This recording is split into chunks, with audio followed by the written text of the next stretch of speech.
He whispered the pet's name as a quiet code word referencing his secret hidden mistress. Her human given name is Lynn Ann, shorted to Linger as a feline alias. I recalled a random minor memory from weeks prior. I once glanced at Ethan's unlocked phone screen while he sat on the sofa holding Linger against his chest watching streaming television series. His Instagram chat top priority contact held the display name Lynn Ann. I brushed the detail off back then assuming it was merely a female corporate coworker or casual platonic female friend. I never imagined that chat contact corresponded with the white kitten living inside our apartment disguised as a stray animal. The timing of Linger's arrival also carried obvious suspicious context I ignored previously.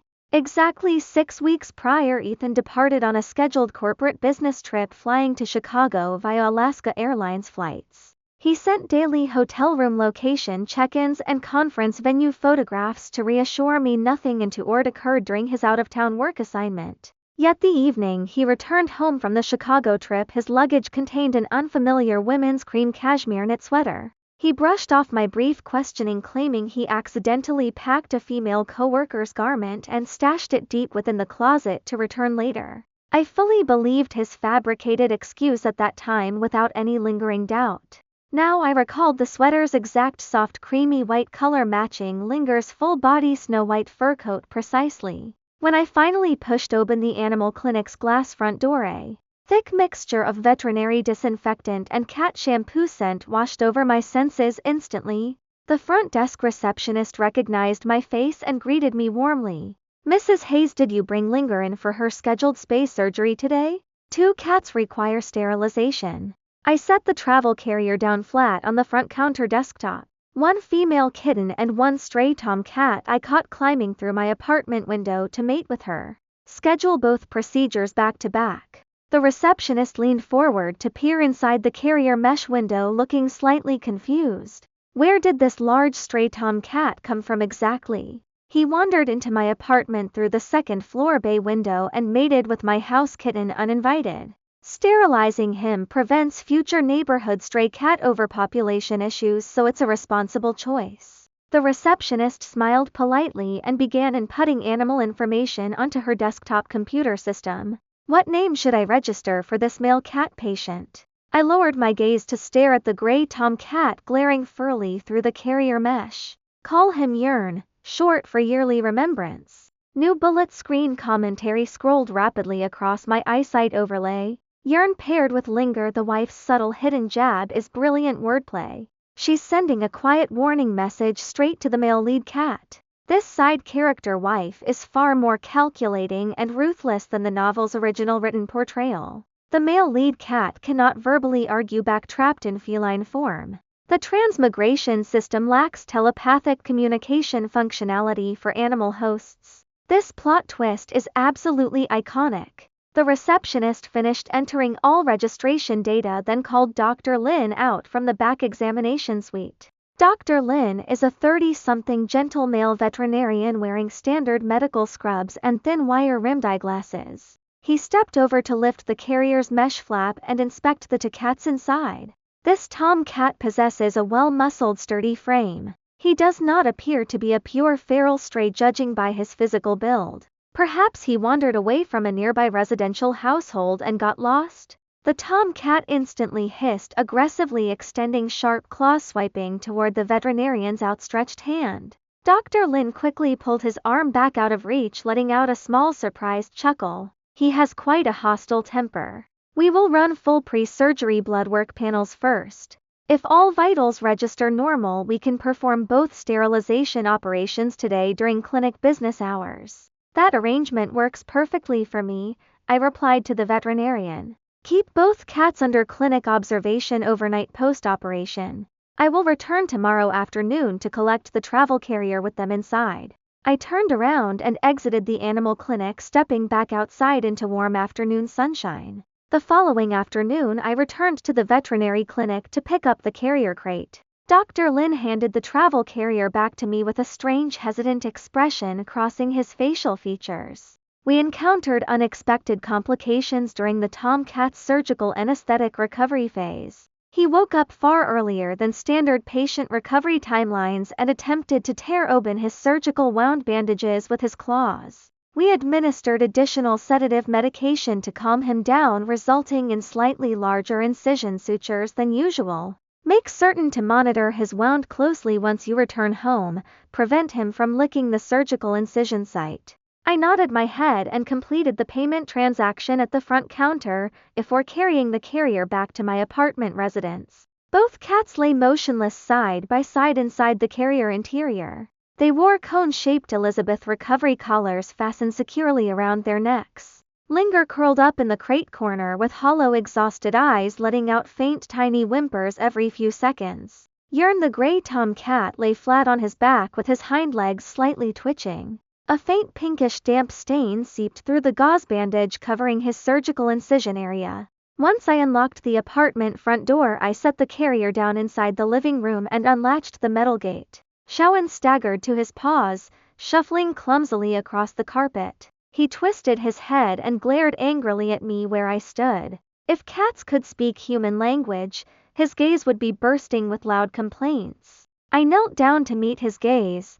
"Does it hurt, Ethan?" The moment I called his name, the kitten stiffened all over. I smiled faintly, then stood up and walked quietly toward the master bedroom. I slept soundly that night, dreamless all through. At around 2 in the morning, a loud crash from the living room jolted me awake. Faint meows and the sound of furniture shifting drifted over. I slipped on my slippers and stepped out into the unlit living room. Moonlight streamed through the bay window. On the carpet crouched 2 figures in pajamas, a man and a woman. A few strands of gray and white cat fur stuck to their clothes. I recognized Ethan immediately. He held his stomach, looking unwell. His face was pale, fine beads of sweat dotted his forehead and faint stubble lined his jaw. The unfamiliar woman leaned against the sofa base, also clutching her stomach, her lips trembling softly. A pet Elizabethan collar hung crookedly around her neck, resembling a quirky little ornament. Neither of them could raise their voices. Quiet gasps escaped their lips, as if they were breathless after running. The living room was a mess.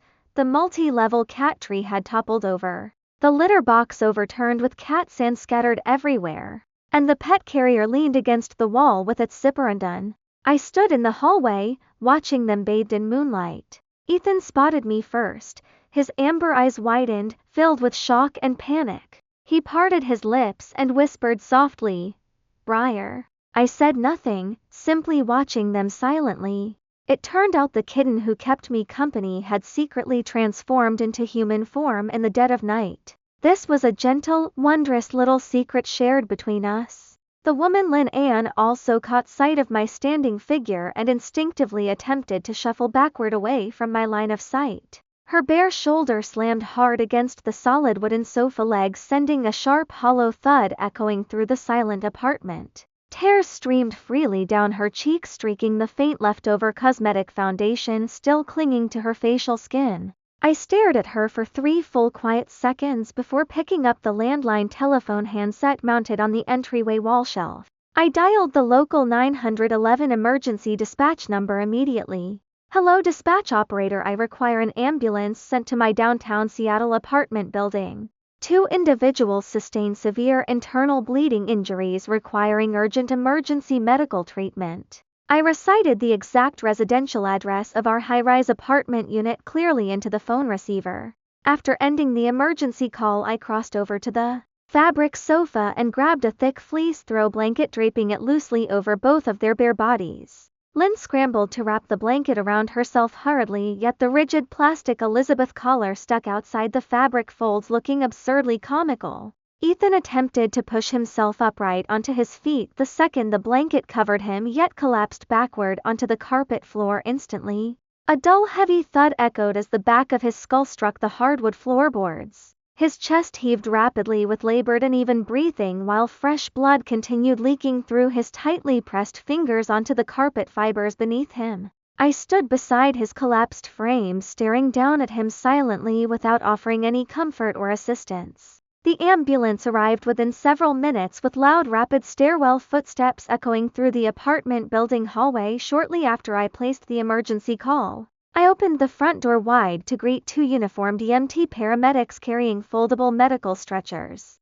The lead paramedic is a middle-aged male named Dr. Frank I occasionally encounter during building lobby walks. Where are the injured patients located inside the unit? Inside the main living room space, I replied with a flat neutral tone of voice. Dr. Frank stepped forward, shining a bright handheld medical flashlight across the messy living room carpet. The light beam locked onto Ethan and Lynn's bloodied lower bodies instantly. A long-drawn silent pause hung heavy in the air after he processed the gruesome scene. What exactly caused these severe pelvic injuries? My husband and his female acquaintance suffered accidental falls inside the apartment residence. Dr. Frank did not press for further follow-up questions. He and his partner knelt down to examine their wound sites with the flashlight beam focused directly on Ethan's blood-soaked hands. This injury requires immediate emergency hospital surgical intervention without delay. They carefully lifted both individuals onto separate medical stretchers one after another. Ethan kept his eyes squeezed tight, jaw muscles clenched hard, bulging blue veins visible along his temple area the entire transport process. Lynn curled up tightly on her stretcher frame, hiding her face underneath the fleece blanket fabric completely. We exited the apartment building together toward the ambulance parked curbside along the residential street. We passed an elderly female neighbor, Mrs. Wang, who was out walking her small dog late at night. Her eyes widened to the size of dinner plates, spotting the covered stretchers being wheeled out of the building lobby. Oh my goodness, what happened to young Ethan from Unit 1108? Minor accidental fall injuries, I responded without elaborating further details. Falling injuries resulting in that much blood loss? Her tone held obvious skeptical surprise. I did not add any further words, simply accompanying them quietly. We wheeled the stretcher out of the lobby on the ground floor and past the community park. Several people out for a late night jog looked over out of curiosity. One young man recognized Ethan beneath the blanket. Isn't that Ethan from our office building? He seems to have had a fall, he looks to be in a lot of pain. Another jogger quickly whispered, keep your voice down, don't disturb them. My expression remained calm as I walked alongside the stretcher all the way to the ambulance. Early the next morning, I booked an in-person consultation with a family law attorney in Seattle. Attorney Cole went through all the documents I had prepared and nodded. Evidence showing cohabitation with another person during marriage, along with relevant records and proof, is sufficient to prove marital infidelity. Photos, pet records and witness statements from neighbors form a complete body of evidence. More compelling than ordinary surveillance footage. I asked, will I be able to secure a fair division of assets? The attorney explained gently, under Washington state law, we can argue for a smaller share of assets to be awarded to the at-fault party. If your husband wants to keep this matter private and avoid disruptions to his career and personal life, we will hold a strong position during mediation. He paused for a moment and asked, what line of work is your husband in? He works as a senior product manager at a mid-sized internet company in Seattle. Roughly how much is his annual income?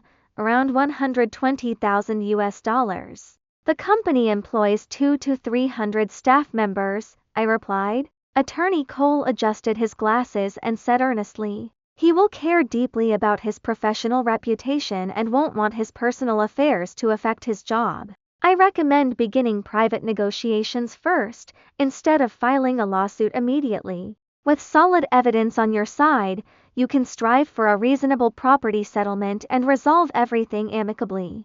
I took a sip of water and nodded, accepting his legal advice. On the third day of his hospital stay, Ethan finally regained full consciousness.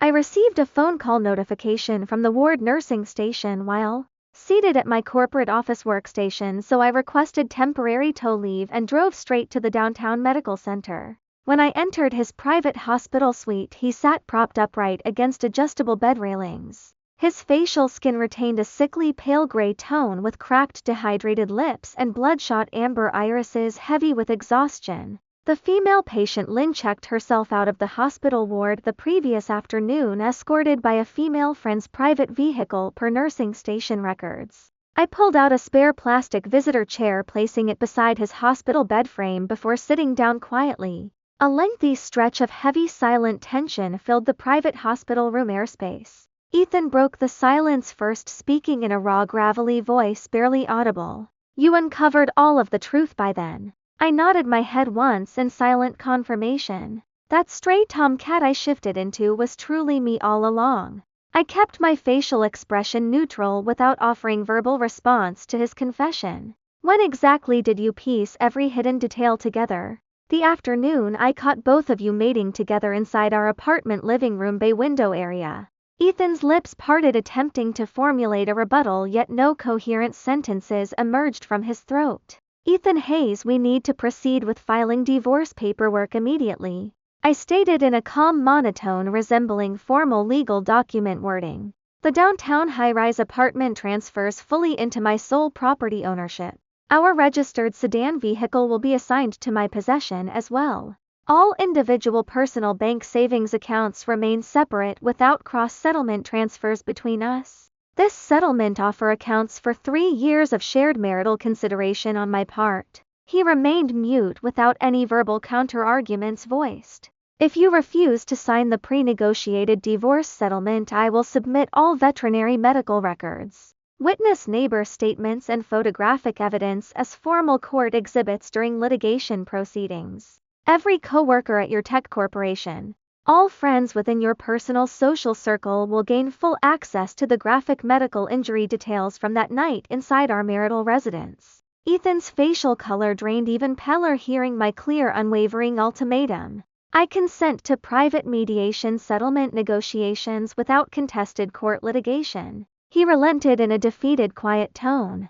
I lifted a printed divorce settlement document packet from my crossbody tote bag, placing it flat across the hospital bed mattress beside him. "Review all clause provisions carefully. If no objections arise, sign the attached signature block before the end of this week." I stood upright, turning toward the hospital suite exit without glancing backward over my shoulder at him once. All legal administrative procedures processed with surprisingly rapid efficiency. Ethan feared any potential public scandal exposure, so he signed all divorce documentation paperwork by the 3rd day following our hospital conversation. The apartment property title transfer paperwork required a full 7 business days to complete county recording formalities. The sedan vehicle ownership re-registration finished within only 48 hours. A minor dispute emerged regarding shared marital investment savings assets during settlement negotiations. He claimed a $200,000 certificate of deposit account constituted his premarital separate property funds. I countered the argument, citing state community property law statutes classifying all interest gains generated post-wedding as joint marital assets. Eventually, he conceded my legal point, transferring an additional $100,000 into my personal checking account as compensation. We sat side by side inside the county clerk's divorce mediation office for 40 uninterrupted minutes, waiting for official paperwork processing. The civil servant behind the counter asked for our mutually agreed reason for marital dissolution.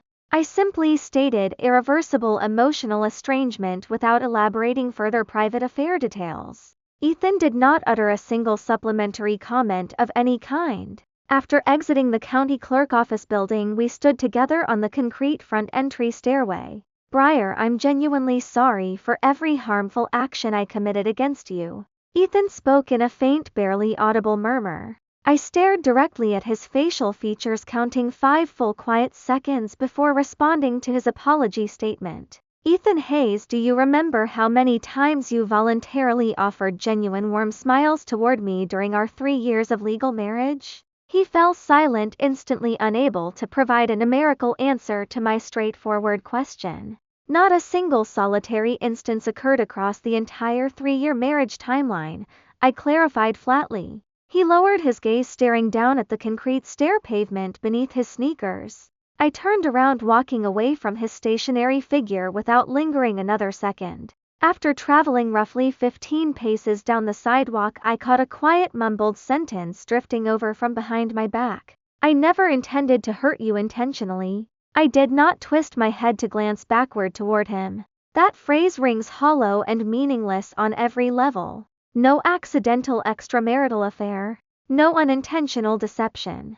No casually whispering another woman's pet name inside our shared household. No unplanned mating acts carried out right in front of your legal spouse. Every act of betrayal and emotional damage was fully deliberate premeditated choice on his part. He merely hid behind the transmigration system and fabricated faded true love narrative to justify all selfish harmful decisions inflicted upon our marriage bond. Every betrayal could be dismissed as mere coincidence beyond his personal control according to his convenient self-serving excuse framework.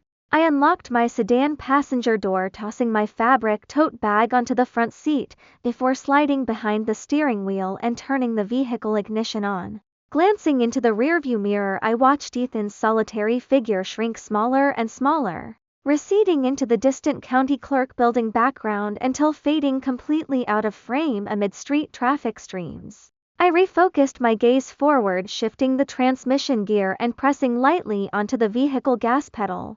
All feline furniture and pet supplies still occupied empty corners of the downtown apartment living room after returning home post-divorce. Tall multi-level cat trees, plush padded kitten beds, unopened imported kibble bags and goat milk formula cartons lined every storage surface. I planned to sort through all pet-related items, separating discard trash and donatable goods for local animal rescue shelters. After fully clearing out all leftover cat furnishings, I intended to draw a warm bubble bath and order pasta takeout delivery to unwind peacefully through a full uninterrupted night's rest. The next morning, sunlight would rise as normal above Seattle's downtown skyline regardless of prior chaos. Daily life would resume its steady forward progression without disruption. From this point onward, my entire life belonged solely to myself, with no shared marital obligations weighing down my shoulders any longer. This story chapter has officially reached its concluding segment. Readers who haven't clicked the follow button yet, please subscribe to my writer page and activate notification alert settings. Drop a comment below sharing which US state you're currently reading from. I personally respond to every audience comment submission. Stay tuned for brand new plot twists in the next upcoming story chapter update.